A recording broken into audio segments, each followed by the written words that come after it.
So these are really the two philosophies that we have competing with each other in the world today.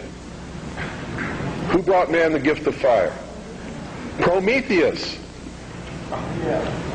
Who was Prometheus? Lucifer. What was the gift of fire? Knowledge, intellect.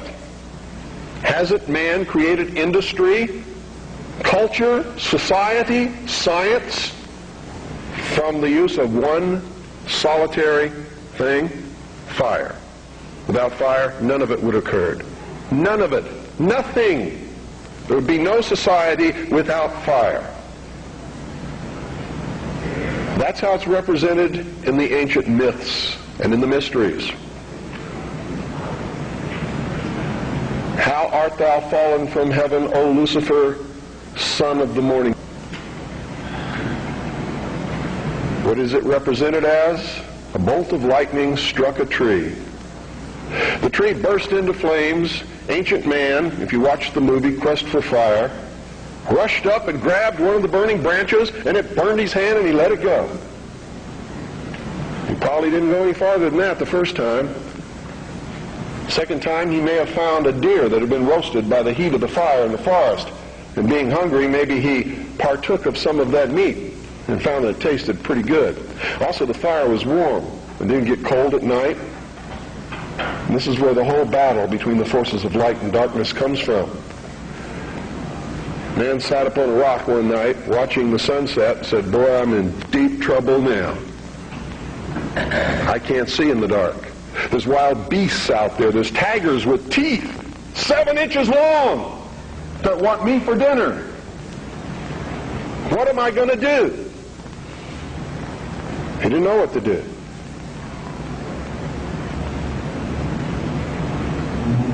Neither would many of us put in that situation. But we would know one thing: we're in deep trouble. And so for a good part of his history, man sat huddled in the darkness in some place that made him feel secure, waiting to be saved. Now remember, folks, I'm not telling you what I believe. I'm telling you what is taught in the mysteries. I'm telling you what our enemies believe. Make no mistake about it, they are our mortal enemies.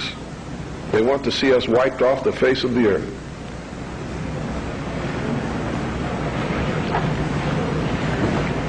Man huddled in this darkness, fearful, trembling, cold, hungry. And around about he could hear the beasts roaring. And sometimes they were roaring because they were after him. And sometimes he was eaten. A man eventually saw another tree struck by lightning and grabbed that branch with that flame on it. And by a little experimentation, he learned how to keep that fire going. And if he could keep the fire going, he knew something nobody else knew, and he became the first king, the first priest, the first scientist, all rolled into one. And he would burn this fire and keep it going. And other men in the cold of the night, wanting to escape from the terrors that were out there, would gravitate toward this glow. And they would see this man sitting there. And if he was kind, he would let them come to the fire. And they would be warm. And they would be protected, because if the wild beast came, he'd pick up a branch and shove it in its face, and the beast would go away. And so the forces of light overcame the forces of darkness, and in the sunshine of the morning, the newly risen, resurrected child that had died the night before, their Savior, warmed them and saved them from the terrors of the prince of darkness. You have to study these things to understand your enemy. Any general who ventures upon a battlefield without understanding the enemy is doomed to defeat.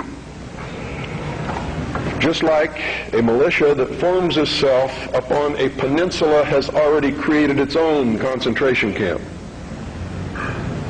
unless it has a navy.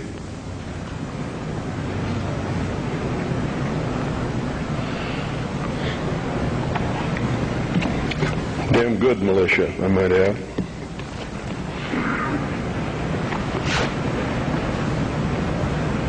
What is the upshot of this? What am I getting at here? These people believe, and they have conducted themselves according to their belief and their philosophy since the very dawn of man. These people learned how to control others through the use of a hidden knowledge. This ability to keep that fire going was a technology that nobody else knew.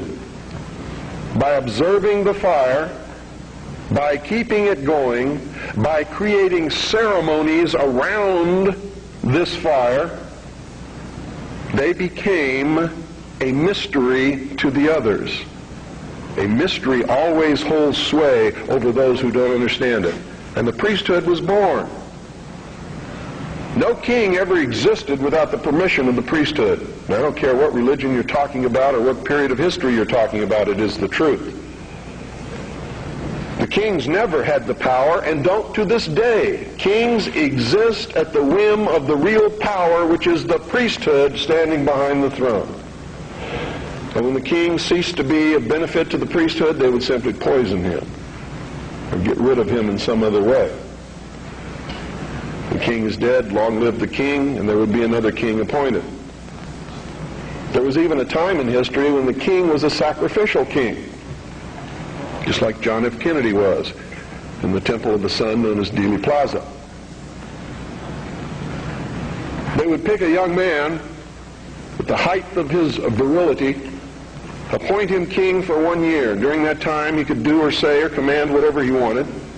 The priesthood was always there to make sure he commanded the right things, have any woman that he wanted, and at the end of the year, he was ceremoniously sacrificed upon a rock, his heart ripped out, his body dismembered into 14 pieces and scattered over the land. And this is where the legend of the Osirian cycle began. It was to ensure the fertility of the crops of the next year. And young men would volunteer for this in their patriotic duty to their kingdom, to their family, so that they could have prosperous years. Much as our young men may volunteer to rush out over the water to a place called Kuwait or Iraq and die in the God-forsaken sands of a place that nobody can even find on a map and never heard of until it happened, all so that he can be called a patriot, someone his family can be proud of. It escapes me how they can ever arrive at these conclusions, but they do, and the priesthood always takes the most advantage of this willingness to sacrifice oneself upon the altar of his country. The problem with it is very seldom really for the country. It's for the advancement of the agenda of the priesthood, whoever the priests happen to be at the time. Am I attacking the church? You better believe it. All churches, all organized religions that have existed since the beginning of the time. Am I attacking the religion of individuals? Never, not on your life. He wasn't trying to create a big church. He knew what happened to those things. And you're all wrong about that, man. When you say you shouldn't get angry, you shouldn't curse, you shouldn't do things that upset other people, because that's what Jesus spent his whole life doing. He threw the money changers out of the temple. Don't you think that made some people angry? Don't you think it was rude to walk up to somebody's place of business, smack them in the mouth, grab their table, and throw it out the door?